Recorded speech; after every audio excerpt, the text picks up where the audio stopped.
संविधान के आर्टिकल 44 को लेकर ही यूनिफॉर्म सिविल कोड का पूरा विमर्श है। ये लंबे समय से चला आ रहा है, लेकिन आज की तारीख में एक बार फिर ये चर्चा क्यों शुरू हुई है, एक बार फिर विवाद क्यों गर्म है, वो देखते हैं। आरएसएस के एजेंडे पे देश चल रहा है, देश नागपुर से चल रहा है, ये तो हम लोग पहले से बोलते रहे। तो सलाह बोर्ड का एक कंसिस्टेंट मामला है कि भारत में जो संवैधानिक अधिकार है उनके अंतर्गत हम कोई ऐसे काम जो सरकार करेगी संवैधानिक उसे हम विरोध करेंगे। सरकार, आप तो सरकार में है और सरकार जो चाहे वो कानून बनाए, किसने आपको रोका है? लेकिन प्रभु, पूरे हिंदुस्तान के अंदर में सिर्फ विकास की राजनीति है, ऐसा भी तो कोई कानून नहीं है प्रभु।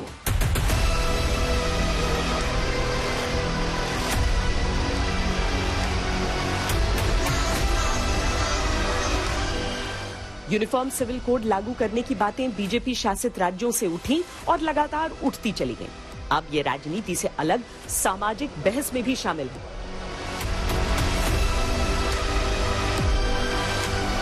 जेंडर इक्वालिटी के लिए सही हो सकता है? जेंडर इक्वालिटी के लिए जेंडर इक्वालिटी ऑलरेडी मौजूद है। हम जो हमारे एक्सिस्टिंग लॉ है हम उसे कितना इम्प्लीमेंट कर पा रहे हैं, इस पर भी देखिए ना। क्या हमारे यहाँ रेप के लिए लॉज नहीं है? क्या हमारे यहाँ डाउरी के लिए लॉज नहीं है? क्या हमारे यहाँ इलीगल डाइवोर्सेस के लिए लॉ नहीं है? क्या हमारे यहाँ इनहेरिटेंस के लिए लॉ नहीं है? सारे लॉ मौजूद हैं, लेकिन हम इम्प्लीमेंट नहीं कर पा रहे। यूसीसी हम लाएं, मैं उसको आउटराइटली रिजेक्ट नहीं करूंगा। मैं ड्राफ्ट पढ़ूंगा, ड्राफ्ट पे बहस करेगा देश, हम भी करेंगे। हमें जो अच्छा लगेगा वो कबूल करेंगे, जो नहीं लगेगा उसको सरकार को बताएंगे ठीक नहीं है, इसे बदलिए। नहीं बदलेगी तो एहतजाज करेंगे, वो बात का मरहला है। लेकिन मैं मानता हूं कि यूनिफॉर्म सिविल कोड आ गया, एक्सेप्ट हो गया।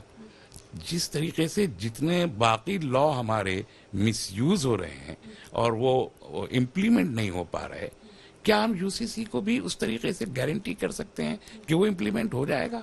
और अगर नहीं, हम वो गारंटी नहीं कर सकते, फिर क्यों ये एक्सरसाइज करते हैं हम? ये उन धार्मिक समुदाय के ऊपर छोड़ देना चाहिए जो इसको लागू करने की बातें हैं, उनसे विचार विमर्श के बाद ही इसे लागू किया जाए।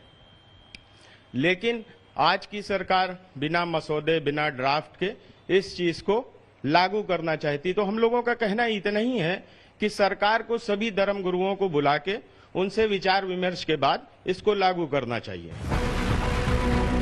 ऐसा नहीं है कि भारतीय राजनीति का यूनिफॉर्म सिविल कोड मुद्दे से पहली बार सामना हो रहा है। समय समय पर लगभग हर दौर में ये मुद्दा भी उठता रहा और इस पर बहस भी होती रही, लेकिन अभी ये उठा उत्तराखंड के मुख्यमंत्री के बयान के बाद।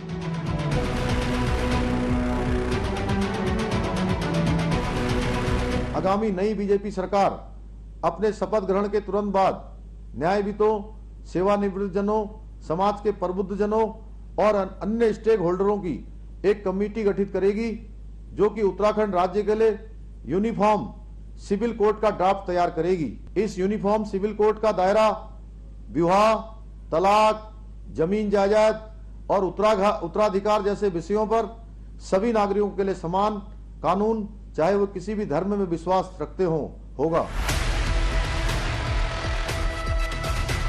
हाल ही में हुए उत्तराखंड चुनावों में बीजेपी के एजेंडे में फिर से सरकार बनने पर यूनिफॉर्म सिविल कोड लागू करने का वादा था। सरकार बनी तो वो वादा ऊपर आ गया। धामी सरकार यूनिफॉर्म सिविल कोड कमेटी गठन पर काम कर रही है। इसकी सिफारिशों के बाद ये कानून उत्तराखंड में जल्द लागू हो सकता है। अगर ऐसा हुआ तो आजाद भारत में इस कानून को लागू करने वाला उत्तराखंड पहला राज्य बन जाएगा। बहरहाल यहाँ से निकलकर ये मुद्दा उत्तर प्रदेश भी पहुंचा।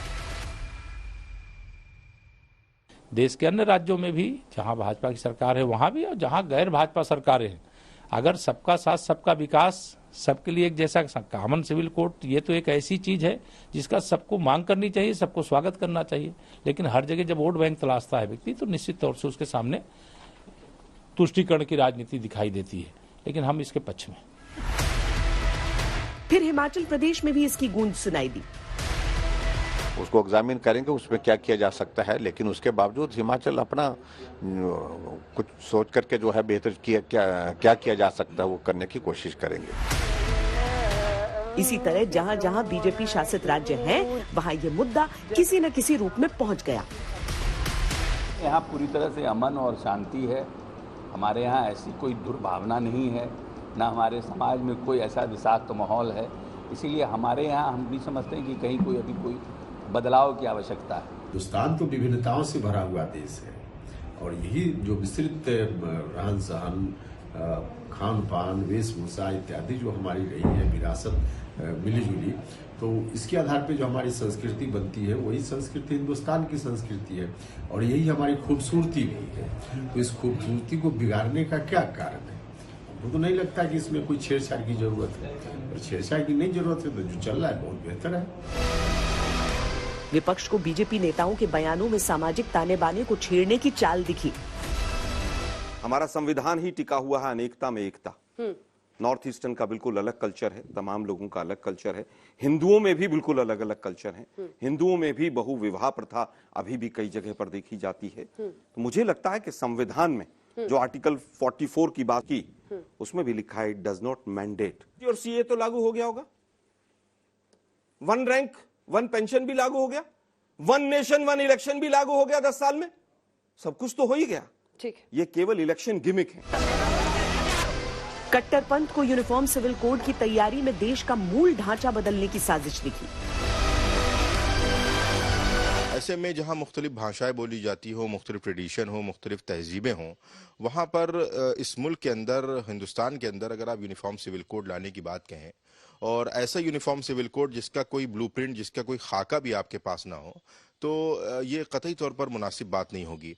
अगर आपको वाकई में इस सिलसिले में आप हसास हैं, मुल्क के अंदर मुल्क को तामीर व तरक्की की राहों पर आगे ले जाना चाहते हैं, तो मुल्क के अंदर जो फैली हुई गुंडागर्दी है उस पर आप कानून बनाएं।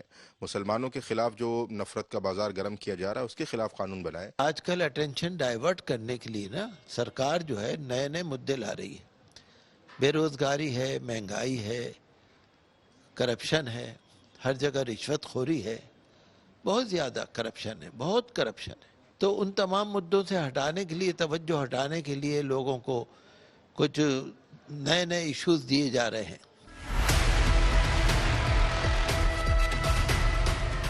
ये बात सही है कि भारतीय जनता पार्टी के राजनीतिक और सांस्कृतिक एजेंडे में यूनिफॉर्म सिविल कोड दशकों से है, लेकिन 1989 के आम चुनावों में पहली बार बीजेपी ने इसे अपने चुनावी घोषणा पत्र में शामिल किया था। 2014 और 2019 के आम चुनावों में भी ये बीजेपी के मैनिफेस्टो का हिस्सा रहा।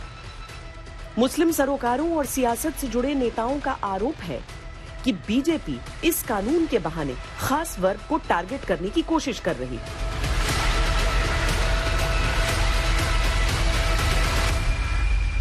प्रिंसिपल की जब बात करते हैं, आर्टिकल 38(2) में नहीं कहा गया कि देश में जो इनकम की इनइक्वालिटी है उसको कम किया जाए? उस पर क्यों नहीं बात करते आप? क्या डायरेक्टिव प्रिंसिपल में आर्टिकल 39 में ABC क्या है बताइए? कितनी दौलत देश की? 90% दौलत तो 100 लोगों के पास है। आप बात कर रहे हैं आर्टिकल 44 की। जी, आर्टिकल 44 की uniform civil code, uniform civil code है ना?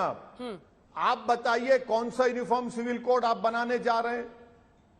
आप क्या दयाबागा स्कूल ऑफ थॉट को इंप्लीमेंट करेंगे, मिताक्षरा स्कूल ऑफ थॉट को इंप्लीमेंट करेंगे, और हिंदू अनडिवाइडेड फैमिली के टैक्स रिबेट्स आप सिर्फ हिंदू रिलीजन के मानने वालों को दे रहे हैं? क्या वो right to equality, fundamental right के खिलाफ नहीं है? बीते दिनों गृह मंत्री अमित शाह मध्य प्रदेश के भोपाल में थे और उन्होंने समान नागरिक संहिता पर अपनी राय एकदम स्पष्ट कर दी।